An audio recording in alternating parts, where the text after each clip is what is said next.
ಕೂಡ ಮಕ್ಕಳಿಗೆ ಏನ್ ಹೇಳತ್ತಿದೀವಪ್ಪ ಅಂತಂದ್ರ ರೈತ ಅಂತಂದ್ರ ದೇಶದ ಬೆನ್ನೆಲುಬು.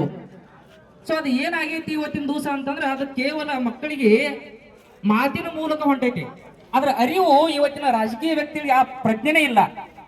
ಸರಿಸುಮಾರು 5ರಿಂದ 6 ದಿವಸ ಆತ್ರಿ ಈಗ ಗುರ್ಲಾಪುರದ ಸ್ಟಾರ್ಟ್ ಆಗಿ.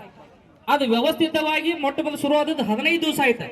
15 ದಿವಸ ಆದ್ರೂ ಕೂಡ ಅದ್ರ ಪರಿಜ್ಞಾನ ಯಾರಿಗೂ ಇಲ್ಲ ಅಂತಂದ್ರ ಇವ್ರು ಏನ್ ಮಾಡಾಕತ್ಯಾರು ಅಂತಕ್ಕಂಥದನ್ನ ಅವ್ರು ತಿಳ್ಕೊಬೇಕ್ರಿ. ಅಲ್ರಿ ಬಂದ್ ಅಟ್ಲೀಸ್ಟ್ ತಮ್ಗೆ ಆಗುವಂತದ್ದನ್ನ ಹೇಳ್ಬೇಕಲ್ಲ. ಎಷ್ಟು ಸಮಸ್ಯೆ ಇರೋದು. ಇಡೀ ಉತ್ತರ ಕರ್ನಾಟಕನ ಹೊತ್ತಿ ಉರಿಯಾಕತೈತಿ. ಉತ್ತರ ಕರ್ನಾಟಕ ಹೊತ್ತಿ ಉರಿಯಾಕತ್ತಿದ್ರು ಕೂಡ ಅವ್ರು ತಮ್ಮದೇ ಆದಂತ ವ್ಯವಸ್ಥಿತವಾದಂತ ಷಡ್ಯಂತ್ರ ಮೂಲಕ ತಮ್ಮ ರಾಜಕೀಯ ಬೆಳೆ ಬೇಸ್ಕೊತ ಕೂತಾರಂತ ಅಂದ ಬಳಕ ಹಾಗಾದ್ರೆ ರೈತರಿಗೆ ಕಿಮ್ಮತ್ತನೇ ಇಲ್ಲ, ಬೆಲೆನೇ ಇಲ್ಲ. ಇಲ್ಲಿ ರೈತರಿಗೆ ಕಿಮ್ಮತ್ತಿಲ್ಲ ಮತ್ತೆ ಬೆಲೆ ಇಲ್ಲ ಅಂತ ಹೇಳಿಬಿಡ್ಲಲ್ಲ. ಆಯ್ತು ರೈತರ ಶಕ್ತಿ ಏನೈತಿ ಅನ್ನೋದು ತೋರ್ಸಾಕ್ ಬಿಡುತ್ತೆ. ಆಮ್ಯಾಗ ಒಂದು ಫಂಕ್ಷನ್ ಡಿ ಕೆ ಶಿ ಅವರು ಅಂದ್ರಿ ಏನ್ರಿ ರೈತರ ಏನ್ ಬೆದರಿಕೆ ಹಾಕೋದು ಏನ್ ಅವಶ್ಯಕತೆ ಇಲ್ಲ ಅಂತಂದ್ರಿ ಡಿ ಕೆ ಶಿವಕುಮಾರ್ ಅವರು.